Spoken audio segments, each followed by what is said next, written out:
Good morning, everyone.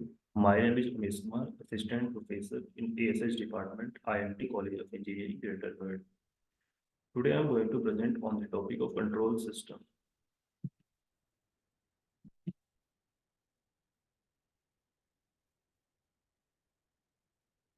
First one, control system definition. A control system is a combination of elements arranged in a planned manner, where each element causes an effect to produce a desired output.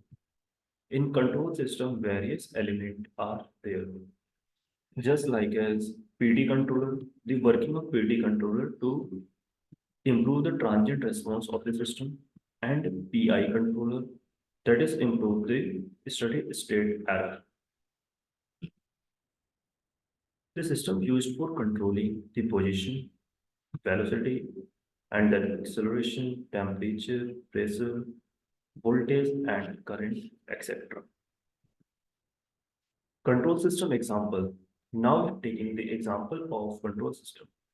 A fan with blades and with regulator can be control system because it can provide a desired output, that is controlled airflow. In this fan, we have controlled the speed of the blade with the help of regulator, and output is controlled airflow. Classification of control system. Control system depending on control action is divided into two parts. First one is open loop control system and second one is closed loop control system. Now open loop control system. A system in which the control action is totally independent of output of the system is called as open loop control system. यहाँ पे ये है कि जो भी हम input देंगे वहां पर डायरेक्टली हमें आउटपुट आएगा कुछ गेन से मल्टीप्लाई होंगे, और अगर कोई आउटपुट में एरर आता है तो उस एरर को हम एलिमिनेट नहीं कर सकते ओपन लूप कंट्रोल सिस्टम में। सो इसका मेन डिसएडवांटेज यही है कि जो भी हमें इनपुट देते हैं आउटपुट उसके रेस्पेक्ट में अगर कुछ गलत भी आता है, हमारा कुछ एरर भी आता है, तो उस एरर को हम एलिमिनेट नहीं करवाते ओपन लूप कंट्रोल सिस्टम में। Example of open loop control system, first one is automatic washing machine. This machine run according to the preset time, irrespective of washing is completed or not. In this, we have set the time for washing the clothes, irrespective of washing is complete or not. Other example, electric hand dryers.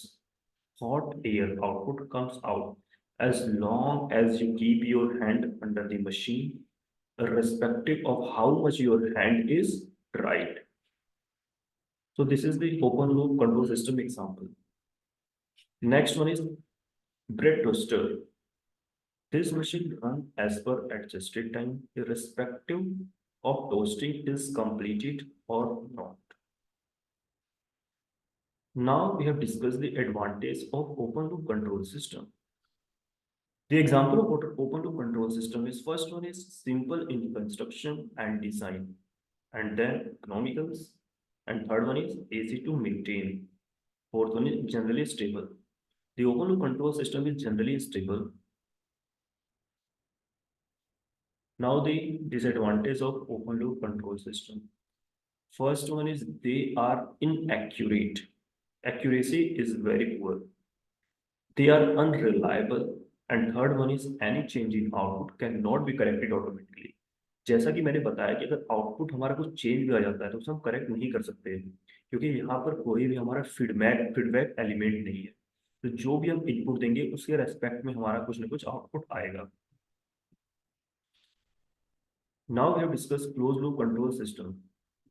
A system in which the control action is somehow dependent on the output is called as closed loop control system. In this system, the output has an effect on control action through a feedback. यहाँ पर हम देख रहे हैं कि यहाँ पर एक फीडबैक एलिमेंट भी है कि अगर मान लो यहाँ पर कोई आउटपुट हमारा कुछ अलग आ जाता है, कुछ इसमें एरर आ जाते हैं, तो उसको हम क्या करेंगे, फीडबैक कर देंगे अपने कंपैरेटर पे। कंपैरेटर का काम ये होगा कि ये हमारे कि जो भी वैल्यू यहाँ से आउटपुट से आएगी और इनपुट दोनों में कंपेयर करेगा, और उन दोनों के बीच में जो भी डिफरेंस आएगा वही हमारा होगा एरर, और उसी एरर को हम एलिमिनेट करेंगे with the help of control system. इस कंट्रोल एक्शन में हमारा पीडी कंट्रोल हो सकता है। The working of PD controller is to improve the transient response and PI controller to improve the steady state error of the system। Last one, उसके बाद हमारा जो आउटपुट जो हमें एक्चुअल में चाहिए वो हमें आउटपुट मिल जाता है। Close loop control system example, first one is automatic electric iron. Heating elements are controlled by the output temperature of the iron. And the second one is an air conditioner, AC. An air conditioner function depend upon the temperature of room. कि हमारे room के temperature के हिसाब से हमारा air conditioning होगा, पर temperature अगर हमारे रूम का अगर ज़्यादा है तो उसके हिसाब से हमारा जो कूलिंग है हमारा वो बढ़ जाएगा। Now, advantage of closed loop control system. The advantage of closed loop control system. First one, closed loop control system are more accurate even in presence of non-linearity. And then second one, the bandwidth range is large, facilitates automation. And last one is this system is less affected by noise. Now we have discussed disadvantages of closed loop control system. They are costlier. The cost of closed loop control system is greater than open loop control system, क्योंकि यहाँ पर हमें feedback भी देना पड़ रहा है, तो फीडबैक एलिमेंट का भी कुछ ना कुछ हमारा कॉस्ट आता है। इसलिए जो हमारा यहाँ पर कॉस्ट है इसका काफी ज्यादा होता है क्लोज लूप कंट्रोल सिस्टम का in compare of open loop control system. Now second one, they are complicated to design. The design is very complex in closed loop control system, and the open loop control system is very simple. Third one is required more maintenance. यहाँ पर maintenance की भी requirement बहुत ज्यादा पड़ेगी। Third one is feedback lead to an oscillatory response. Last one is stability is the major problem and more care is needed to design a stable close loop system. Now we have discussed the transfer function. This is the most important part of the control system. Now the definition of transfer function. A transfer function represents the relationship between output signal of a control system to input signal for all possible input value. We have explained the transfer function in Laplace form. The transfer function is defined as the ratio of Laplace transform of output to Laplace transform of input, and initial condition is 0. This is the same. In Laplace transform, if the input is represented by Rs and output is represented by Cs, then transfer function, जैसे कि मैंने बताया कि transfer function हमारा हो जाएगा Laplace transform of output to Laplace transform of input, that is Gs बराबर Cs upon Rs. For example, this is the RC circuit. यहाँ पर हमें RC सर्किट का निकालना है ट्रांसफर फंक्शन, मतलब output upon input. Then we have applied the KVL in input side. E input is equal to R of IT plus 1 by C integration of IT dt. That is voltage across the capacitor is 1 upon C under root integration of IT dt. Now output across the capacitor is equal to 1 by C integration of IT dt. Taking the Laplace transform above equation with considering the initial condition are 0. तो सबसे पहले हम equation number 1 का यहाँ पर Laplace transform लेंगे, तो ई of input का जो लाप्लास ट्रांसफॉर्म आएगा E of S, that is time response is converted into Laplace domain. R of I T का यहाँ पर हमारा लाप्लास ट्रांसफॉर्म आई एस हो जाएगा, और integration of I T D T का जो लाप्लास ट्रांसफॉर्म होगा I S upon I S minus I of zero, but we assume initial condition are 0, so the value of I naught is equal to 0. तो यहां से हम IS common ले लेंगे, then R plus 1 by CS. Now taking Laplace transform of output voltage, तो output voltage का भी Laplace transform हमारा आ जाएगा 1 by C, I S upon S minus I of zero, and I not की value यहाँ पर हमारा जीरो हो जाएगा। तो हमारे पास यहाँ से दो इक्वेशन आ गए, हम दोनों को डिवाइड करके अपना हम ट्रांसफर फंक्शन निकाल देंगे। Then the output is divide by the input is equal to 1/RC s+1। This is the order one system and type zero system. So RC circuit is the example of type zero system and order. Method of obtaining a transfer function. There are major two ways of obtaining a transfer function for the control system. The way are: number one, block diagram reduction technique. It is not convenient to derive a complete transfer function for a complex control system. Therefore, the transfer function of each element of a control system is represented by a block diagram. Block diagram reduction technique are applied to obtain the desired transfer function. Now the second one is signal flow graph. The modified form of a block diagram is a signal flow graph. Block diagram gives a pictorial representation of a control system. And then signal flow graph further shortens the representation of a control system. This signal flow graph is easier than block diagram reduction technique. We are getting the transfer function more easier in signal flow graph. Rules for block diagram reduction technique. First one, take off point in a control system block diagram. This is the take off point. जहां पे हमारा जो feedback element है वो हमारा input से connected होता है, वही हमारा होता है take off point. A common input signal represented more than one block of a control system is done by a common point as shown in figure below with point x. तो इसी को हम बोलते हैं take off point. Now cascaded blocks. When several system or control block are connected in a cascaded manner, the entire system transfer function will be product of the transfer function of all individual blocks. तो यहाँ पर हम देख रहे हैं कई सारे हमारे गेन हैं, gain G1, G2, G3 and so on Gn. तो जो इसका हमारा टोटल गेन आएगा the multiplication of all the particular gain. जैसे हम यहाँ पर देख रहे हैं कि जो हमारे GS ओवरऑल जो गेन हमारा आया transfer function that is CS upon RS is equal to C1S divide by RS into C2S divide by C1S and then multiplication of C3S divide by C2S. That overall gain is G1, G2, G3 and so on Gn. Now third one is summing point. Summing point हमारा वो point होता है जहां पे हमारा input भी add हो और हमारा जो फीडबैक एलिमेंट है वो भी आपके यहाँ पर जुड़ रहा हो.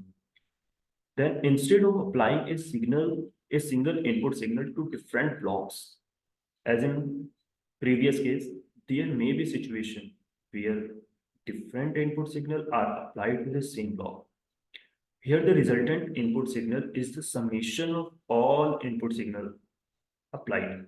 The summation of input signal is represented by a point called summing point. जहां पर हमारा कई इनपुट आके यहाँ पर ऐड भी हो सकते हैं और सब्ट्रैक्ट भी हो सकते हैं, बट जो हमारा ओवरऑल जो इनपुट आएगा इन सबका हमारा सम आएगा. जैसे हम यहाँ पर देख रहे हैं CS बराबर RS plus XS and minus YS. Now fourth one is parallel block.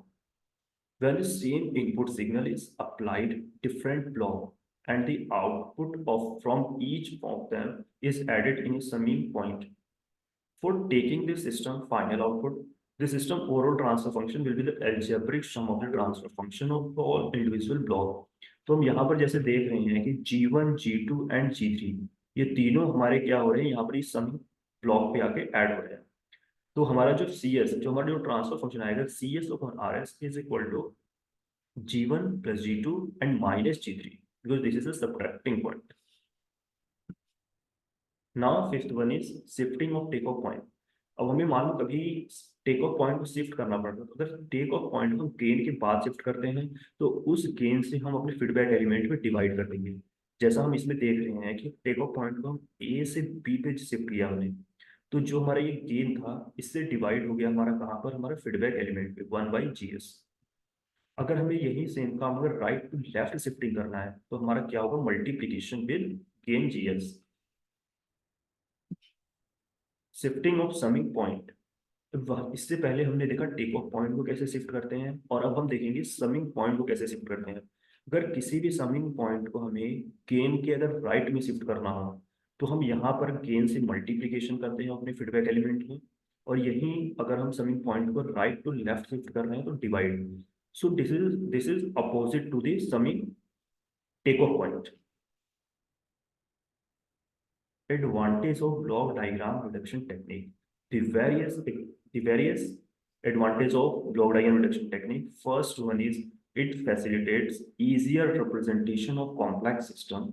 Second one, calculation of transfer function by block diagram reduction technique is easy. Third one is performance analysis of a complex system is simplified by determining its transfer function by reducing the block diagram. Now, it facilitates easier access of individual element in a system that is represented by a block diagram. कि हम एक complex block diagram को reduce करके एक simple block में हम इसे convert कर सकते हैं। Now last one is it facilitates visualization of operation of the whole system by the flow signal. Now disadvantage of block diagram reduction technique. It is difficult to determine the actual composition of individual element in a system. Second one is representation of system using block diagram is not unique. The main source of signal flow cannot be represented definitely in a block diagram. Now we have taken the example. Simplify, reduce this block diagram using the block diagram reduction techniques. तो यहाँ पर हमें ये question एक दिया है जिसमें कि हमें क्या करना है, ट्रांसफर फंक्शन निकालना है इसका हमें ब्लॉक डायग्राम रिडक्शन टेक्निक से। तो जो हमारा सबसे फर्स्ट स्टेप होगा कि हम अंदर वाले पार्ट को सबसे पहले सॉल्व करेंगे। जैसे हम यहाँ पर देख रहे हैं हमारे यहाँ पर एक तो ये हमारा सिस्टम हो गया जहाँ की हमारे फीडबैक एलिमेंट है, और जैसा मैंने बताया कि अगर दो गेन कास्केडेड कनेक्टेड हो तो वो आपस में मल्टीप्लाई हो जाते हैं। तो इसका हम अगर सिंप्लीफिकेशन करें तो G1 एंड G2 मल्टीप्लाई हो जाएंगे, तो हमारा जो सिंगल गेन आ जाएगा G1 इंटू G2। यहाँ पर एक चीज यहाँ पर हम और देख रहे हैं, ये हमारा पैरेलल है G3 in parallel of G4, और दोनों हमारे क्या हो रहे हैं यहाँ पर ऐड हो रहे हैं। तो यहाँ पर हम ये भी कर सकते हैं, इसको हम एक सिंगल गेन में हम रिप्रेजेंट कर सकते हैं G3 प्लस G4, जो हम यहाँ पर देखेंगे। तो स्टेप वन में हमने क्या करा है, G1 G2 को मल्टीप्लाई कर दिया, then single gain is obtained that is G1 and G2, और यहाँ पर भी हमने क्या कर दिया, दोनों गेन का एडिशन कर दिया। तो जो हमारा गेन यहाँ पर आया G1 plus G4। Now step to में हमने क्या करा, फीडबैक एलिमेंट को हमने यहाँ पर क्लोज लूप ट्रांसफर फंक्शन हमने इसका निकाल लिया, जो कि आया हमारा G1 G2 divide by 1 plus GH। तो जो हमारा क्लोज लूप ट्रांसफर फंक्शन का जो हम सॉल्यूशन करते हैं वो हमारा आता है G अपॉन 1 प्लस GH। तो G1 G2 divide by 1 plus, क्योंकि हमारा नेगेटिव फीडबैक है तो हमारे यहाँ पर क्या आएगा, हमारा प्लस आएगा। तो G1 G2 divide by 1 plus G1 G2 into H1। वैसे ही हमने क्या करा, इस टेक ऑफ पॉइंट को हमने राइट में शिफ्ट किया। तो जैसा कि मैंने प्रीवियस स्लाइड में बताया था कि अगर हम टेक ऑफ पॉइंट को राइट में शिफ्ट करते हैं तो गेन से हमारा क्या हो जाता है, डिवाइड हो जाता है। तो हमारा क्या हुआ, G5 से डिवाइड हो गया हमारा कौन सा वाला गेन, H2 वाला जो हमारा फीडबैक एलिमेंट था उसमें हमने डिवाइड कर दिया G5 से। फिर हमारा टेक ऑफ पॉइंट हमारा राइट में शिफ्ट हो गया। अब वैसे हम स्टेप 3 में देखेंगे, जब हमारा ये शिफ्ट होके राइट में चला जाएगा तो जो G5 है वो मल्टीप्लाई हो जाएगा G3 प्लस G4। हमने वही काम किया है यहाँ पर G3 plus G4 into H5। उसके बाद हमने क्या करा, इस ये भी हमारा बन गया हमारा फीडबैक एलिमेंट जो कि हमारा निगेटिव फीडबैक है, तो इसको हमने सॉल्व कर लिया G अपॉन 1 प्लस GH। तो हमारे ये हमारा जो ब्लॉक है वो हमारा सिंप्लीफाइड हो चुका है। अब हमारा जो मेन ब्लॉक आ गया दिस इंटू दिस, यहाँ पर भी हमारा कास्केडेड कनेक्टेड है गेन का, तो इन दोनों का भी हम मल्टीप्लाई कर लेंगे। तो यहाँ पर मल्टीप्लाई करके एक सिंगल गेन में ऑब्टेंड हो गया। तो यहाँ पर हमने ये देखा कि ब्लॉक डायग्राम रिडक्शन टेक्निक से हमने अपने जो ब्लॉक्स को, जो हमारा जो डायग्राम आया था उसको हमने रिड्यूस कर लिया एक सिंगल गेन में। अब हमारा ये बिल्कुल सिंपल बन चुका है। यहाँ पर हम देख रहे हैं कि जो हमारा फीडबैक एलिमेंट है वो हमारा पॉजिटिव फीडबैक है, तो हम क्या करेंगे, फॉर्मूला इसमें लगाएंगे G अपॉन 1 माइनस GH। यही अगर निगेटिव फीडबैक होता है तो G अपॉन 1 प्लस GH। तो हमारा जो स्टेप नंबर 6 में हमारा फाइनल ट्रांसफर फंक्शन आ गया, जिसकी वैल्यू हमारी ये आई। तो हमारा जो ट्रांसफर फंक्शन है Y S upon R S is this. तो ब्लॉक डायग्राम रिडक्शन टेक्निक से हमने सॉल्व करा, जो कि हमने ट्रांसफर फंक्शन को फाइंड आउट कर लिया है। Now signal flow graph of control system. Signal flow graph. For complicated system, block diagram reduction method becomes tedious and time consuming. An alternate method is that signal flow graph developed by S.J. Mason. Signal flow graph of control system is further simplified of block diagram of control system. Here the blocks of transfer functions, summing symbol and takeoff point are eliminated by branches and node. Now third one is the transfer function is referred as transmittance in signal flow graph. Let us take an example of equation y is equal to kx. तो यहाँ पर जैसा हम देख रहे हैं input हमारा gain के साइड हमारा आ रहा है, तो जो आउटपुट आएगा k इंटू एक्स आ जाएगा। दोनों का मल्टीप्लिकेशन इनपुट और गेन का। और सिग्नल फ्लो ग्राफ को हम ऐसे रिप्रेजेंट करेंगे, अगर कोई भी गेन अगर बीच में आ गया तो उसको हम एक एरो से रिप्रेजेंट कर देंगे। इसमें कुछ हमारे टर्म्स होते हैं, जो कि नंबर वन आता है node. Then what is node? A node is a point representing a variable, जहां पर हम अपने वेरिएबल्स को डिफाइन करेंगे। सेकंड में transmittance. A transmittance is a gain between two node. दो नोड के बीच के जो हमारा पॉइंट होता है उसको बोलते हैं transmittance. Third one is branch. A branch is a line joining two node. अगर हम दो नोड को अगर ज्वाइन कर रहे हैं तो वो जो हमारा लाइन होगा उसी को बोलेंगे branch. The signal travel along A branch. Input node, it is a node which has only outgoing signal. And output node क्या होता है? It is a node which is having only incoming node, जहां पर हमारे सारे जो signal है वो उसकी साइड से इनकमिंग कर रहे हैं, उसे हम बोलेंगे outgoing node.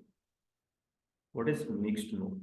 It is a node which has both incoming and outgoing node signals. Path. It is the traversal of connected branches in the direction of branch arrow, such that no node is traversed more than one. Eighth one is loop. It is a closed path. Ninth, loop gain. It is a product of the branches transmittance of a loop. Tenth one is non-touching loop. Loop or non-touching if they do not possess any common forward path. It is a path from input node to the output node, which does not cross any node m or more than one times. Forward path again, it is a product of branch transmittance of a forward path. तो हम यहाँ पर rules लिखेंगे, rules for drawing signal flow graph. First one is the signal always travel along the branch toward the direction of indicated arrow in the branch. Second one is the output signal of branch is the product of transmittance and input signal of the branch. जैसा कि मैंने पीछे बताया अभी कि अगर हमें output निकालना है तो उस पर्टिकुलर गेन की मल्टीप्लिकेशन कहाँ पर करेंगे अपने इनपुट वाले में, हमारा आउटपुट आ जाएगा। Third one is input signal at a node is summation of all signal entering at that. Fourth one is signals propagate through all branches leaving a node. तो ये हमारे rules थे signal flow graph के. Now we are taking the example for signal flow graph and calculate the transfer function. Question is determine the overall transmittance relating x6 and x1. Axis हमारा यहाँ पर, x1 यहाँ पर, तो हमें क्या निकालना है यहाँ पर? Overall transmittance, that is transfer function. तो हमने क्या यहाँ पर किया, जो हमारा x2 है, x2 की वैल्यू हमारी जो आएगी a of x1 plus c of this is c of x3।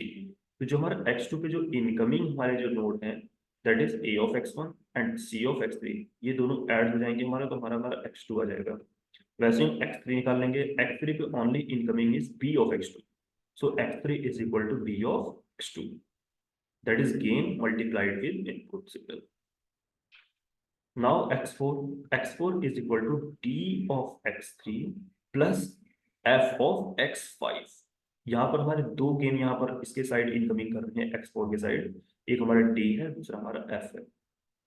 वैसे ही हम x5 हमने निकाल दिया, x5 हमारा e of x4 and now last one is x6। तो हमने फिर यहाँ पर क्या देखा, x6 is equal to g of x5 is equal to g of x4। तो हमने क्या करा, x5 की वैल्यू पुट कर दिया यहाँ पर e ऑफ x4। वैसे ही हमारा क्या हो जाएगा, g ऑफ e x4 की जो वैल्यू हमारी हो जाएगी d of x3 plus f of x5, that is this. यहाँ पर हमने x4 की वैल्यू पुट कर दिया, तो फाइनली हमें x6 की वैल्यू यहाँ पर मिल गई इन टर्म्स ऑफ x6। तो जब फिर हमने क्या करा, इस अपने इक्वेशन को सॉल्व किया और हमारा x6 इन आउटपुट है और x1 का क्या क्या है, इनपुट है। तो ट्रांसफर फंक्शन हम जानते हैं कि आउटपुट डिवाइड बाई इनपुट होता है। तो x6 डिवाइड बाई x1 की जो हमारी वैल्यूज आ गई वो हमारी ये गई transfer function. Now Mason gain formula क्या होता है ये हम देखेंगे।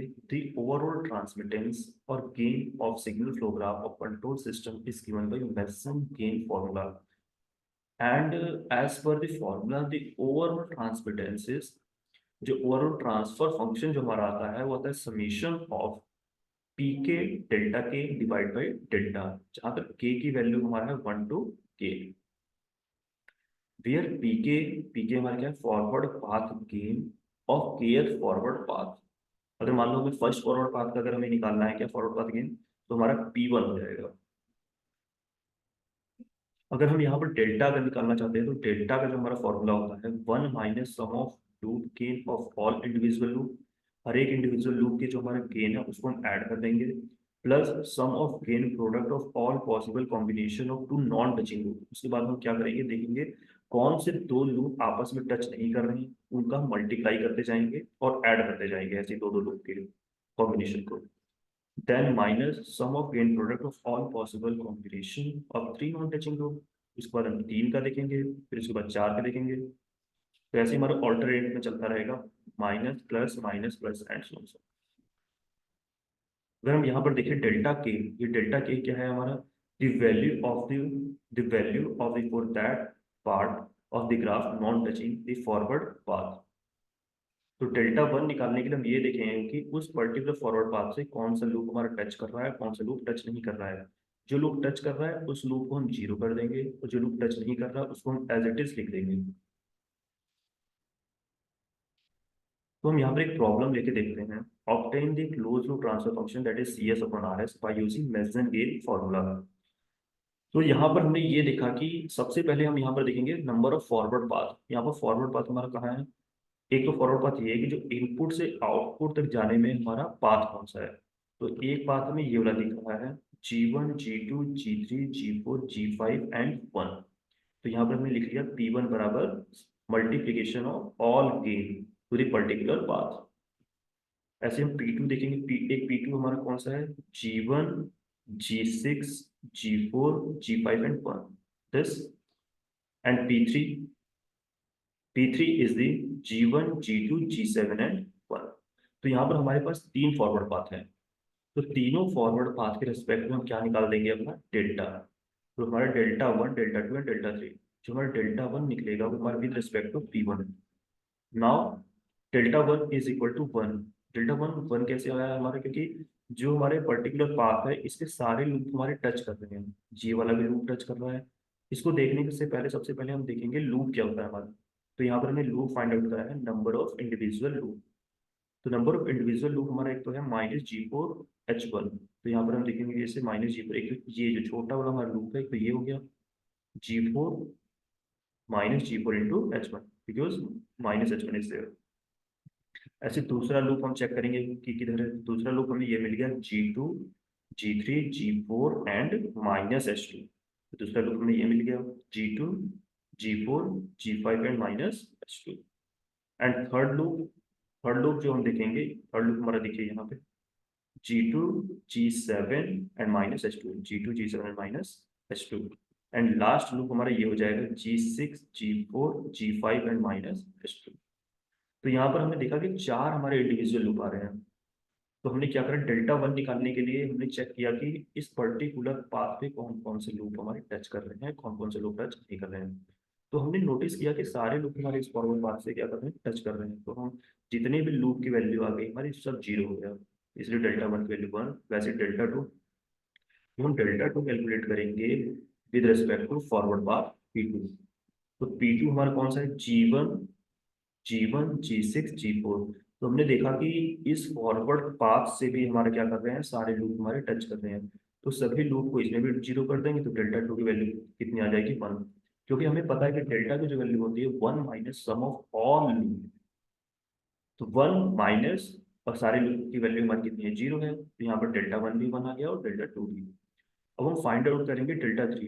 तो डेल्टा थ्री को फाइंड आउट करने के लिए हमें देखना पड़ेगा फॉरवर्ड पाथ पी थ्री। तो यहाँ पर चलिए देखते हैं फॉरवर्ड पाथ पी थ्री कहाँ है। तो फॉरवर्ड पाथ हमने पी थ्री देखा जी1 जी2 एंड जी7। अब देखिए यहाँ पर जो हमारा एक ही लूप ऐसा है जो कि टच नहीं कर रहा है इस फॉरवर्ड पाथ को, कौन सा है लूप, दिस जी4 माइनस एच। यही एक लूप है जो कि इस वाले फॉरवर्ड पाथ को टच नहीं कर रहा है, जी टू और जी7 वाले को। तो हमने डेल्टा थ्री की वैल्यू जो लिखी थी one minus minus of minus H one and जी4। तो डेल्टा थ्री की वैल्यू हमारी आ गई वन प्लस H1 G4।